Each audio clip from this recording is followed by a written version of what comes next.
I mean, this is a little bit of a logic stretch, let's face it. They don't know jack about drilling. How hard can it be? Aim the drill at the ground and turn it on. That's Ben Affleck openly mocking his seminal 1998 film Armageddon. This unhinged DVD commentary has gone down as an absolute classic. Tragically, we aren't getting things like this anymore due to the death of physical media. Directors' commentaries, behind-the-scenes documentaries, and deleted scene compilations are a thing of the past. Streaming has the ability to watch whatever you want whenever you want. However, it also has very tangible downsides. Chief among them, your favorite movies are constantly in a liminal state of existence. Oh, you don't want to buy that VCR.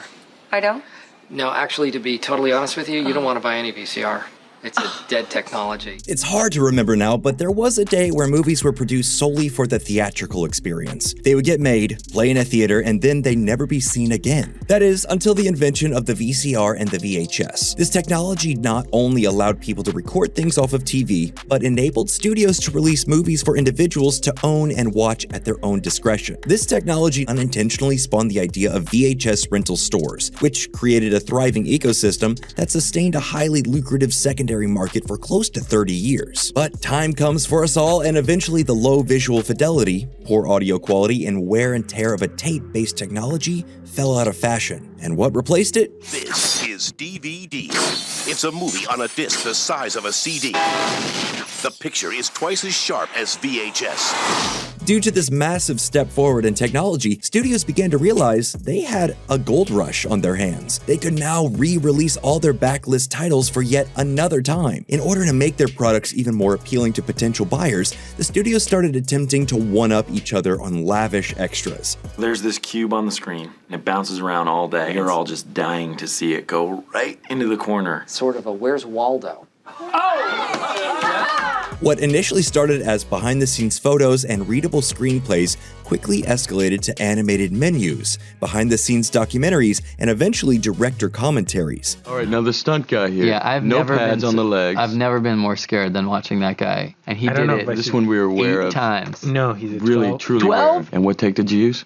He's take number 1. No. Come on, you remember the Matrix's DVD menu, right? It's got to be the pinnacle of the art form. A rich and vibrant film culture would spring up over the next decade, fueled on by these peaks into the creative process of creating your favorite movies. Millions of fans and future filmmakers thrilled to documentaries like Dangerous Days, the almost 4-hour making of Blade Runner documentary, or the Alien Quadrilogy box set, which has a comprehensive reissue of the beloved franchise where each film was released in multiple versions and with multiple documentaries about their creation. Reel 11, Section 1, Take 4. She told me she loved me too. She told me it was happy. It's gonna work great. Really. This method is perfect. Let's go again. Inarguably, this all climaxed with the extended home video version of Peter Jackson's Lord of the Rings trilogy. The extended editions feature significantly altered runtimes and so many behind-the-scenes documentaries, it's almost a chore to get through. This substantial ancillary revenue pool also resurrected many box office failures from the pits of obscurity and gave them a second life. However, this halcyon paradise of home video would not be forever. Despite a feeble attempt at yet another format change over with the battle between Blu-ray and HD DVD, streaming would rear its ugly head and quickly alter the film industry forever. Some studios backing Blu-ray disc, others backing HD DVD. People thought it would come down to pixel rate or refresh rate, but Sony, every PlayStation 3 has a Blu-ray. You talking to me this whole time? The ultimate irony, Netflix, the company that made its bones mail-order renting physical DVDs, would be the one who would land the finishing blow to the idea of physical media. As rental numbers nosedived, the company had a wild idea: pivot their entire business into streaming. Instantly accessible video on demand that you would stream through the internet. In an era before the ubiquity of smartphones and internet-enabled television sets, this was a wild idea, and yet it worked. The habit of buying a physical disc rapidly died out.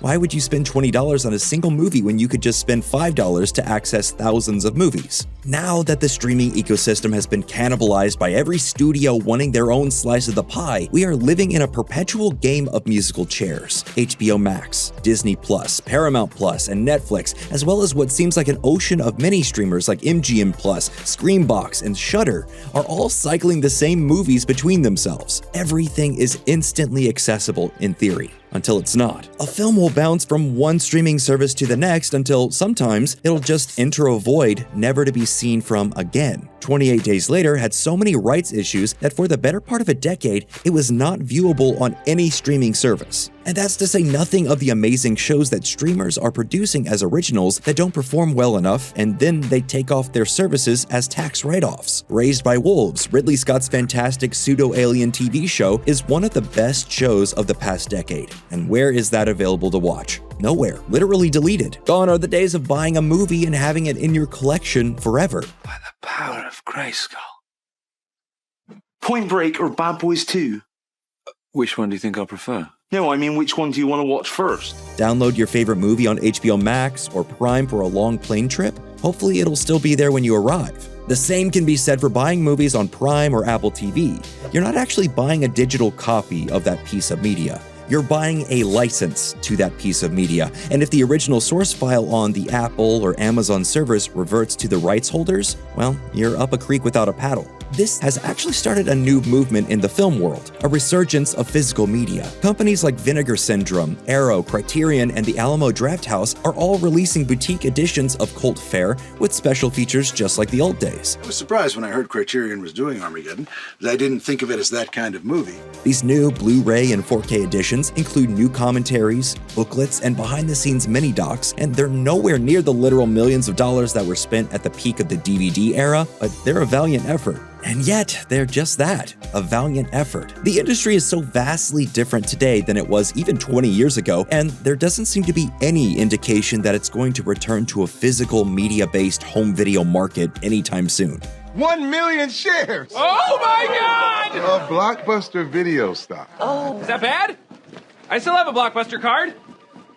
What happened to Blockbuster? The thing with streaming is that certain types of media absolutely thrive in this new landscape. K-pop Demon Hunters was #1 in 93 countries the week it was released. It's a cultural juggernaut and an absolute smash hit far beyond what anyone could have anticipated. However, films like The Farewell or Everything Everywhere All at Once became global phenomenon specifically because of the theatrical experience. And yet, there just isn't the opportunity for a film to be reclaimed on streaming the way the home video market used to. Sure, every once in a while you have a film like Spectral, Legendary's G.I. Joe vs. Ghosts movie that was basically dumped on streaming because the studio had no faith it would be successful theatrically. That was #1 on Netflix for a few weeks and then fades back into obscurity. But that doesn't give a movie any lasting cultural impact. Spectral literally was the talk of the town for a good month due to the massive numbers it was racking up, and yet there's no sequel or even lasting cultural memory about the film whatsoever. Our goal is the endless scroll.